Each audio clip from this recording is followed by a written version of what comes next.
எனது அன்பு நேயர்களே, வணக்கம். உலகெங்கும் வாழும் பாபு சயின்டிபிக் ஆஸ்ட்ராலஜி சேனலின் துலாம் ராசி அன்பர்களே, உங்களை இந்த வார ராசி பலன்களுக்கு அன்போடு வரவேற்கின்றேன். 28 ஏப்ரல் 2026 செவ்வாய்க்கிழமை துவங்கி 3 ஞாயிறு மே 2026 வரை தமிழிலே பராபவ ஆண்டு சித்திரை 15 துவங்கி சித்திரை 20ஆம் நாள் வரை இந்த நாட்களுக்கான ராசி பலன்களை சுருக்கமாக முதல் 6-7 நிமிடங்களிலும், அதை தொடர்ந்து ஒவ்வொரு நாளும் திதி நட்சத்திரம் தரக்கூடிய விரதாதி விசேஷங்களையும் சிறப்புகளை பற்றியும் இந்த பதிவிலே காண்போம். இதுவரை சப்ஸ்கிரைப் செய்யாத துலாம் ராசி என்பவர்கள் சப்ஸ்கிரைப் செய்யுங்கள். நோட்டிபிகேஷன் பெல் பட்டனை ஆன் செய்து ஆல் என்ற ஆப்ஷனை தேர்ந்தெடுத்து தொடர்ந்து ஆதரவு தர அன்போடு வேண்டுகின்றேன். இந்த பதிவானது துலாம் ராசி துலாம் லக்னத்திற்கும் பொதுவில் பொருந்தி வரும், அல்லது ராசி துலாம் லக்னம் எதுவாக இருந்தாலும் பொதுவில் பொருந்தி வரும்படியாக கணித்தும் தொகுத்தும் தந்திருக்கின்றேன். அன்பு நேயர்களே, இந்த வாரத்தை பொறுத்தவரை ஒரு புதிய உற்சாகத்தோடும் தெம்போடும் ஒரு மனதிலே மகிழ்ச்சியோடும் நீங்கள் வேலை செய்வதற்கான அமைப்பை உங்களுடைய ராசிநாதனான சுக்கிரன் ஆட்சி பெற்று அற்புதமாய் அமைந்திருக்கக்கூடிய அந்த நிலையினால் ஏற்படும்.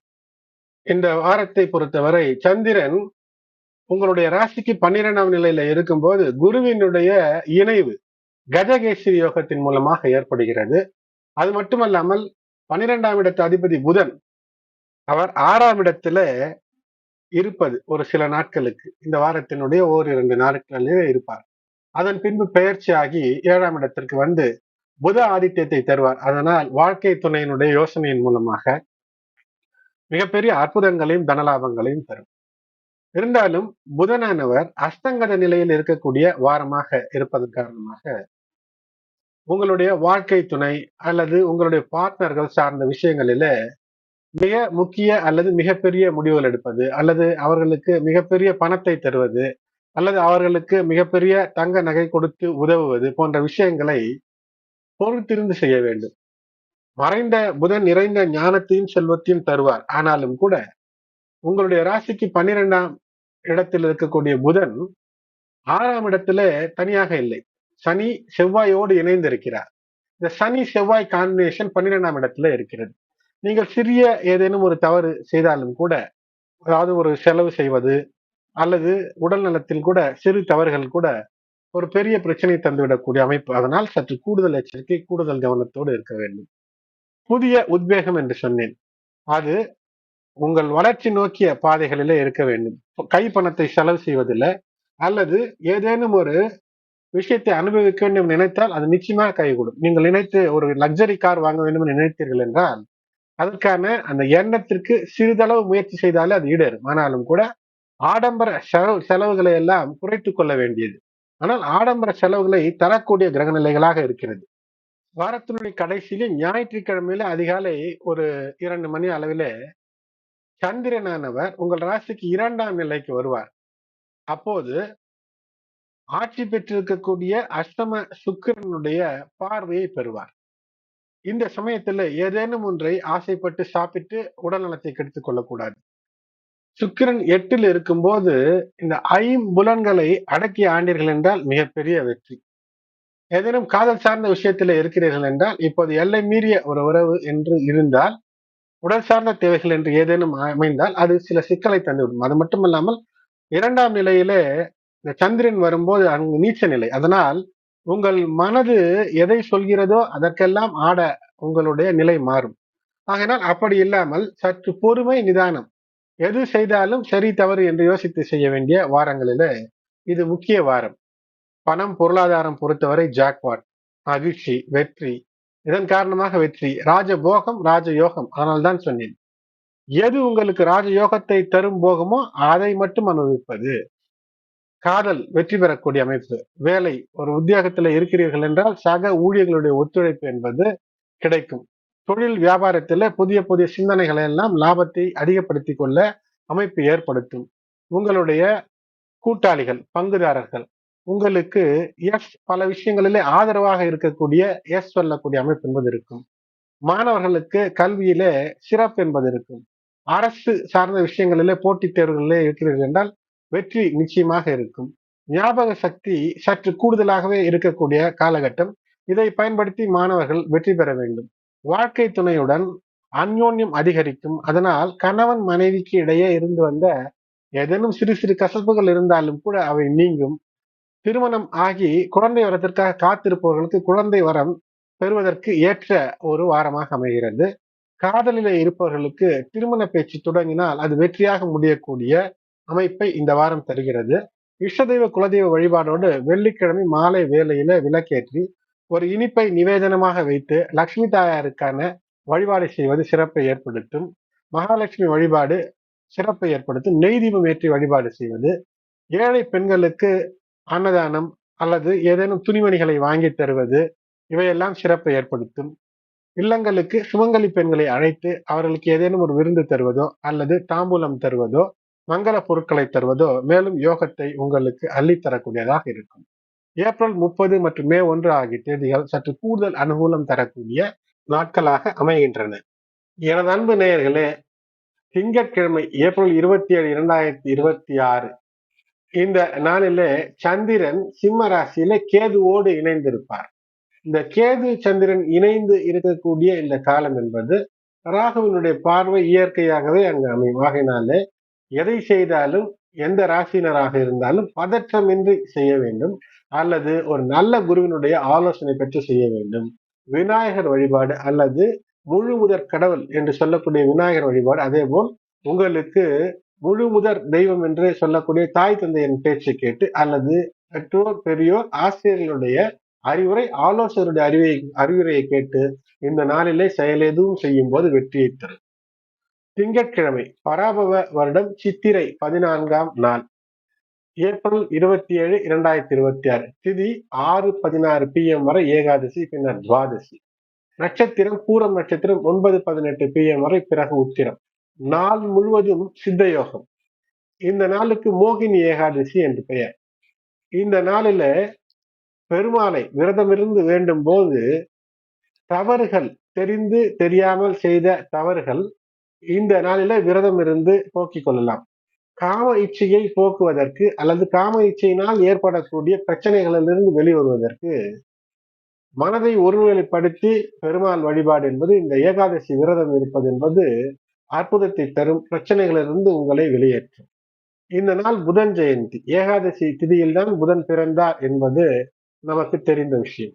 நவ கிரகங்களிலே புதனுக்கு பச்சை ஆடை உடுத்தி 5 தீபங்கள் வைத்து மறி கொழுந்து போன்ற பச்சை மலர்களால் அர்ச்சனை செய்வது புதன் தோஷம் விலகும். மேலும் இந்த வாரத்தில புதனானவர் அஸ்தங்கதமாகி இருக்கிறார். ஆகினாலே அதனால் புத்தி குறைவு ஏற்பட்டு ஏதேனும் சிக்கலிலே சென்று சிக்கிக் கொள்ளாமல் இருப்பதற்கு இந்த நாளிலே குறைந்தபட்சம் புதனை நினைத்து வீட்டிலே விளக்கேற்றி வழிபாடு செய்வது வெற்றியை தரும். அடுத்து செவ்வாய்க்கிழமை பராபவ வருடம் சித்திரை 15ஆம் நாள், ஏப்ரல் 28, 2026 6:52 PM வரை துவாதசி, பின்னர் திரையோதசி. நட்சத்திரம் உத்திரம் நட்சத்திரம் 10:36 PM வரை, பிறகு ஹஸ்தம். இரவு 10:36 வரை அமிர்த யோகம், பின்னர் சித்த யோகம். இது பரசுராம துவாதசி என்று அழைக்கப்படக்கூடிய துவாதசி. பெருமாள் வழிபாடு பரசுராம வழிபாடு செய்வதெல்லாம் பித்ரு தோஷம் மற்றும் பிரம்மஹத்தி தோஷம் விலகும். பிரம்மஹத்தி தோஷம் என்பது சான்றோர்களை அவமரியாதை செய்து அவர்களுக்கு எதிரான துரோகங்களை செய்து தரக்கூடிய தோஷமாகும். இது உங்களுடைய டிஎன்ஏவிலேயே பதிவாகிவிடும். அப்படிப்பட்ட டிஎன்ஏவிலே பதிவாகி பல தலைமுறைக்கு கடத்தப்படக்கூடிய இந்த பாவங்களை இது போன்ற நாட்களிலே பரிகாரங்கள் செய்து இறைவனை வேண்டி பிரச்சனைகளிலிருந்து அகல்வது என்பது சிறப்பு. மதுரை மீனாட்சி அம்மன் கோயிலிலே தாலி கட்டும் உற்சவம் நடக்கும். இந்த நாளிலே பெண்கள் மீனாட்சி அம்மனுக்கு தாலி ஏறும் போது தாலி மாற்ற ஏற்ற நேரமாக அமையும். காலை 7 மணி வரை கரிநாள். ஆகையினாலே 7 மணி வரை புதிய விஷயங்களை தவிர்ப்பது நல்லது. அடுத்து புதன்கிழமை பராபவ வருடம் சித்திரை 16, ஏப்ரல் 29, 2026 7:51 PM வரை திரையோதசி, பின்னர் சதுர்த்தசி. அஸ்தம் நட்சத்திரம் 12:16 AM வரை, பிறகு சித்திரை நட்சத்திரம். இந்த நாள் மரண யோகம் பின்னர் சித்த யோகமாக அமைகிறது. சின்னமஸ்தா என்று நீங்கள் பார்க்கக்கூடிய தினசரி கேலண்டர்ல போட்டிருக்கும். அதாவது பராசக்தி வழிபாடு செய்வது, தேவி பாகவதம் படிப்பது, இவையெல்லாம் ராகு தோஷம் நீங்கும். செவ்வாய்க்கிழமையானால் புதன் தோஷம் நீங்குகிறது. புதன்கிழமை அன்று ராகு தோஷம் நீங்க வழிபாடு. கரூரா சித்தர் ஜெயந்தி பிரதோஷ வழிபாடு. மாலை வேளையில இல்லங்களுக்கு அருகிலே இருக்கக்கூடிய சிவன் கோயிலுக்கு சென்று பிரதோஷ வழிபாட்டிலே கலந்து கொள்வது சிறப்பை தரும். வராகி அம்மனுக்கான வழிபாடு இந்த நாளிலே தைரியத்தை தரும். தடைகளை எல்லாம் அகற்றி வெற்றியை தரும். சுப காரியங்களை தவிர்த்து தெய்வ காரியங்கள் செய்ய இந்த நாள் ஏற்ற நாளாக அமைகிறது. அடுத்து வியாழக்கிழமை சித்திரை 17 ஏப்ரல் 30 2026 9:12 PM வரை சதுர்த்தசி. அதன் பின்னர் பௌர்ணமி. சித்திரை நட்சத்திரம் 2:16 AM வரை, பிறகு சுவாதி நட்சத்திரம். சித்த யோகம் அமிர்த யோகம் கூடிய நன்னாள். இந்த நாள் ஒரு மிக நல்ல சுப நாளாக அமைகிறது. திருமணம் மற்றும் அனைத்து சுப காரியங்களையும் செய்யலாம். சித்திரை நட்சத்திரம் புது வீடு புகுவதற்கு, கிரகப்பிரவேசம், பால் காய்ச்ச, குளம் கிணறெல்லாம் வெட்ட, குடிநீருக்காக போர் போட்டால் நல்ல இனிய நீர், தேங்காய் தண்ணீர் போன்ற இளநீர் போன்ற ஒரு நீர் கிடைக்கக்கூடிய அமைப்பை இந்த நாள் தரும். தேவதா பிரதிஷ்டை செய்ய, அனைத்து நல்ல காரியங்களும் செய்ய ஏற்ற நாள். இந்த நாள் நரசிம்ம ஜெயந்தி, வியாழக்கிழமை நரசிம்ம ஜெயந்தியாக அமைகிறது. பிறவி கடன் தீர ஸ்ரீ நரசிம்ம ஜெயந்தி ருண விமோசன ஸ்தோத்திரம் பாராயணம் செய்து லட்சுமி நரசிம்ம வழிபாடு செய்வது சிறப்பை தரும். பானகம் நிவேதனமாக வைத்து மற்றவர்களுக்கும் தருவது மிகப்பெரிய சிறப்பை தரும்.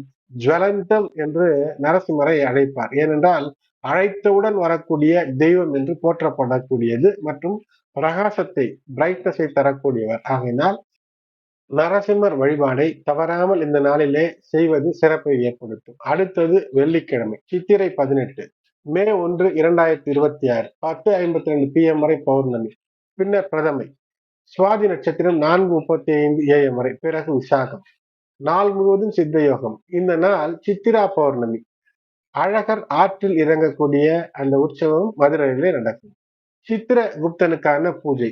புதிய முறத்திலே நவதானியங்களை வைத்து, நோட்டு பேனாவை எல்லாம் வைத்து தானம் செய்தால் நம்முடைய இறந்த முன்னோர்கள் ஒருவேளை நரகத்திலே இருந்தால் அங்கிருந்து விடுவிக்கப்பட்டு சொர்க்கம் செல்வதற்கான வழி திறக்கும். தில ஹோமம், தில தர்ப்பணம் செய்த பலன் கிடைக்கும். இந்த நாள் சத்திய நாராயண பூஜை செய்ய ஏற்ற நாளாக, சத்யநாராயண பூஜை துவங்குவதற்கு ஏற்ற நாளாக இருக்கிறது. புத்த பூர்ணிமா.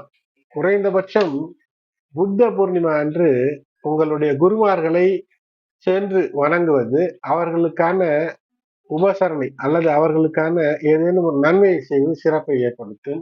இந்த நாளிலே அசைவம் தவிர்ப்பது நல்லது. குறைந்தபட்சம் அசைவம் தவிர்ப்பது நல்லது.